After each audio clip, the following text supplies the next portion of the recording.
وعن ابن شهاب عن عروة بن الزبير عن عبد الرحمن بن عبد القاري أنه قال: خرجت مع عمر بن الخطاب رضي الله عنه ليلة في رمضان إلى المسجد، فإذا الناس أوزاع متفرقون، يصلي الرجل لنفسه ويصلي الرجل فيصلي بصلاته الرهط. فقال عمر: إني أرى لو جمعت هؤلاء على قارئ واحد لكان أمثل. ثم عزم فجمعهم على أبي بن كعب.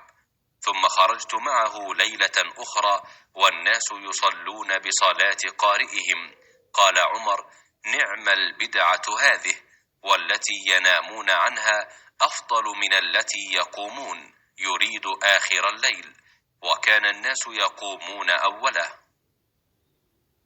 ابن شہاب سے امام مالک رحمہ اللہ کی روایت ہے، انہوں نے عروہ بن زبیر رضی اللہ عنہ سے اور انہوں نے عبد الرحمن بن عبد القاری سے روایت کی کہ انہوں نے بیان کیا کہ میں عمر بن خطاب رضی اللہ عنہ کے ساتھ رمضان کی ایک رات کو مسجد میں گیا۔ سب لوگ متفرق اور منتشر تھے، کوئی اکیلا نماز پڑھ رہا تھا اور کچھ کسی کے پیچھے کھڑے ہوئے تھے۔ اس پر عمر رضی اللہ عنہ نے فرمایا: میرا خیال ہے کہ اگر میں تمام لوگوں کو ایک قاری کے پیچھے جمع کر دوں تو زیادہ اچھا ہوگا۔ چنانچہ آپ نے یہی ٹھان کر ابی ابن کعب رضی اللہ عنہ کو ان کا امام بنا دیا۔ پھر ایک رات جو میں ان کے ساتھ نکلا تو دیکھا کہ لوگ اپنے امام کے پیچھے نماز تراویح پڑھ رہے ہیں۔ حضرت نے فرمایا: یہ نیا طریقہ بہتر اور مناسب ہے، اور رات کا وہ حصہ جس میں یہ لوگ سو جاتے ہیں اس حصے سے بہتر اور افضل ہے جس میں یہ نماز پڑھتے ہیں۔ آپ کی مراد رات کے آخری حصے کی فضیلت سے تھی، کیونکہ لوگ یہ نماز رات کے شروع ہی میں پڑھ لیتے تھے۔ صحیح بخاری حدیث نمبر 2010۔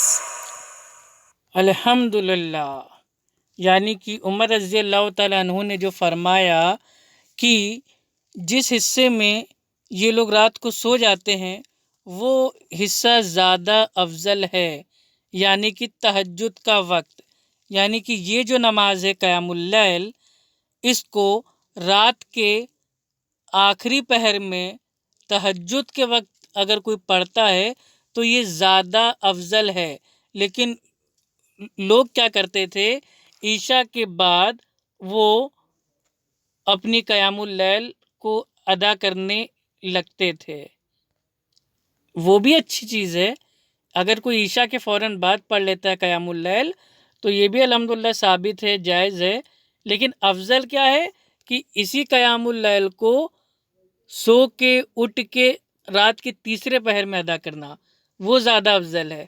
تو اب بتائیے، اگر تراویح اور تہجد دونوں واقعی میں الگ الگ نماز ہوتی تو عمر رضی اللہ تعالیٰ عنہ یہ نہ کہتے کہ ارے یہ لوگ جو ابھی نماز پڑھ رہے ہیں وہ تو بھیا تراویح ہے، اور اپنا جائیں گے سو کے اٹھیں گے اور اپنا رات کے تیسرے پہر میں نماز پڑھیں گے، وہ ہے بھیا تہجد، وہ زیادہ افضل ہے۔ یہ نہیں کہا، بلکہ ایک ہی نماز ہے وقت کے حساب سے اس کے نام چینج ہو جاتے ہیں. جیسے اگر آپ جو رات کی نماز ہے قیام اللیل ہے، اگر آپ اس کو رمضان میں عشاء کے فوراً بعد پڑھتے ہیں اور ہر 4 رکعت کے بعد تھوڑی دیر بیٹھ کے آرام فرماتے ہیں جس سے ریڑھ کی ہڈی کو سکون پہنچ جائے، تو اس کو عرف عام میں کہتے ہیں تراویح. اور اسی رات کی نماز کو قیام اللیل کو اگر آپ رات کے تیسرے پہر میں پڑھتے ہیں تو اس کو عرف عام میں کہتے ہیں تہجد. اور انہی رات کی نماز یعنی کہ قیام جو لیل ہے اس کی رکعتوں کی تعداد کو اگر آپ کو اوڈ کرنا ہے، طاق کرنا ہے اور اس کے لیے کوئی نماز پڑھتے ہیں تو اس کو عرف عام میں کہتے ہیں وطر.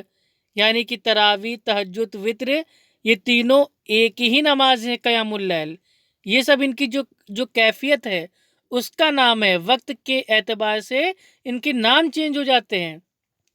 نام چینج ہونے کا مطلب یہ نہیں ہے کہ تینوں ایک دم الگا الگی ہو گئے، عبادت ہی الگ ہو گئی کہ بس جو تراویح ہے وہ الگ ہے، تہجد الگ ہے اور وطر ہے وہ الگ ہے. نہیں، تراویح تہجد دونوں ایک ہی ہے. یہ عمر رضی اللہ تعالیٰ عنہ نے الحمدللہ حدیث میں فرما دیا. اور اس حدیث میں جو آیا ہے کہ نعم البدع یعنی کہ اچھا نیا طریقہ ہے، تو یہ ایک طریقے کا یہ لغوی معنی ہے، نہ کہ یہ کوئی شرعی بدعت ایجاد کی گئی. کیونکہ نبی صلی اللہ علیہ وسلم نے اپنے ہی دور میں 3 راتیں باجماعت رمضان میں قیام اللیل یعنی کہ تراویح لوگوں کو پڑھائی. اور چوتھی رات کو آپ باہر اس لیے نہیں آئے کہیں اللہ سبحانہ و تعالیٰ امت پر رات کی جو نماز ہے قیام اللیل اس کو فرض نہ کر دے. تو الحمدللہ نبی صلی اللہ علیہ وسلم کے دور میں یہ عمل پہلے ہی ہو چکا تھا.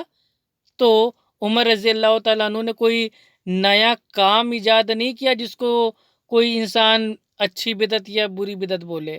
یہ بدعت ہے ہی نہیں، کیونکہ نبی صلی اللہ علیہ وسلم کے زمانے میں 3 راتیں باجماعت تراویح پڑھنے کا ثبوت ملتا ہے. زیادہ جانکاری کے لیے آپ دیکھ سکتے ہیں صحیح بخاری حدیث نمبر 2012 کو. اس میں آپ کو انشاءاللہ سارے ثبوت آپ کو مل جائیں گے. تو تراویح، تہجد یہ دونوں ایک ہی نماز کے الگ الگ جو کیفیت ہے اس کے نام ہے، عبادت ایک ہی ہے. السلام علیکم ورحمۃ اللہ وبرکاتہ.